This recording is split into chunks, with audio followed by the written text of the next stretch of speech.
Hello everyone, welcome to रसायन। इस lecture में हम बात करेंगे clinical disorder with alkali and alkaline earth metal and their remedies. Sodium ion, potassium ion, calcium ion, these are bulk constituents in any human body. Okay, now they're involved in maintaining osmotic pressure, acid base balance in the body. अब एक एक करके हर एक metal के बारे में बात करूंगा। सोडियम की बात करूँ, sodium is the principal cation in the extra cellular system fluid of mammal. ठीक है, और it's balance concentration is maintained by some hormone. कुछ हार्मोन्स होते हैं वो इनके बैलेंस कॉन्सेंट्रेशन को मेंटेन करते हैं। एडिशन डिजीज में is a mall functioning of endocrine gland to maintain salt balance can be treated by combination therapy containing minerals having sodium salt, hormones like cortisone acetate, aldosterone, deoxycotone acetate। तो इस तरह के हम compounds को use करके हम इनका treatment कर सकते हैं। देखिए कई बार क्या होता है, पर्सपिरेशन में भी मार्क्ड लॉस ऑफ NaCl, ठीक है, which can be compensated by taking the simply a salt solution mixture और a mixture of sodium, potassium and phosphate salt with glucose that resembles of sweat। ठीक है, इस तरह से हम NaCl सोडियम आयन का जो डिफिशियंसी हमें हो रहा है स्वेटिंग के कारण उसको मेंटेन हम कर सकते हैं। एक्सेस सोडियम जो है that is excreted through kidney under control hormone. ठीक है, तो कई बार क्या होता है ये बैलेंस कंट्रोल जो है, बैलेंस जो है बिगड़ जाता है। So this leads to retention of ion. ठीक है, and thus leads to secretion of antidiuretic hormone which leads to excess of accumulation of water and this need to be treated by a diuretic।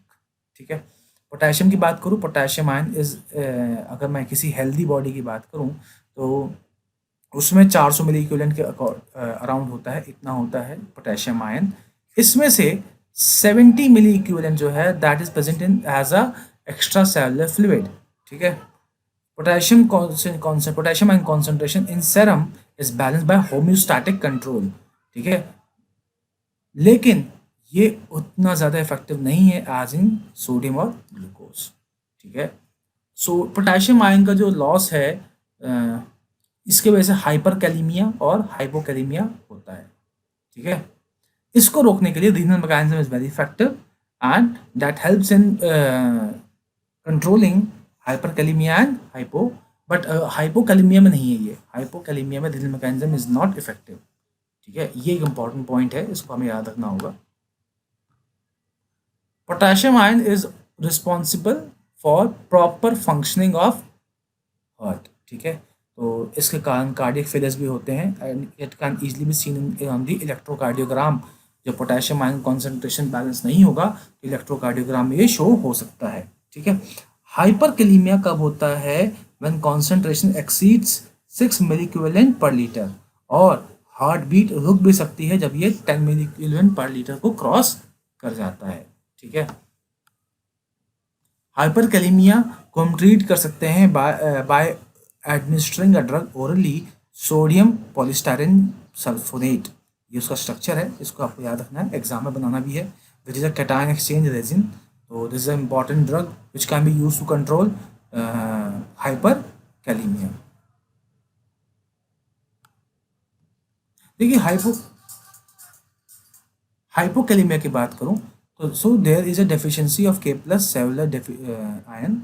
ठीक है, इसका symptom जो होंगे वो क्या होंगे? Lethargy, muscular weakness, anoxia, peripheral paralysis या फिर disturb electrocardiogram.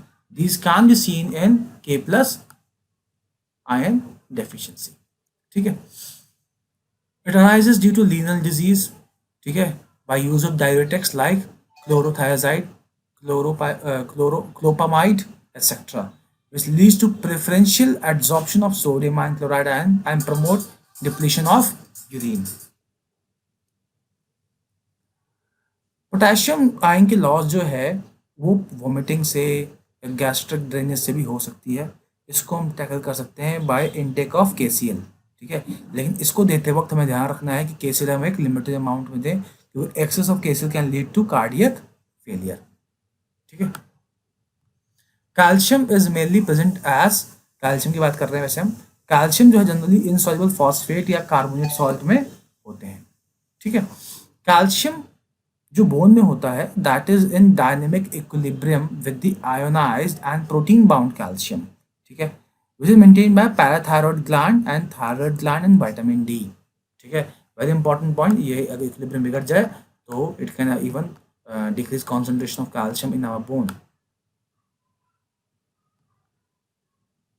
Parathyroid hormone, vitamin D, this leads to rise in calcium in level in blood, while thyroid gland and calcitonin reduces the calcium level in the blood।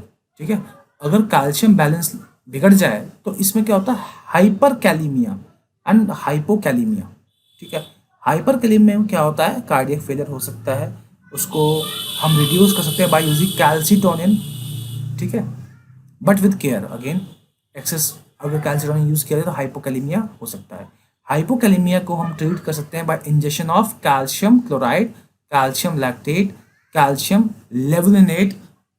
They are also beneficial in treating your hypokalaemia.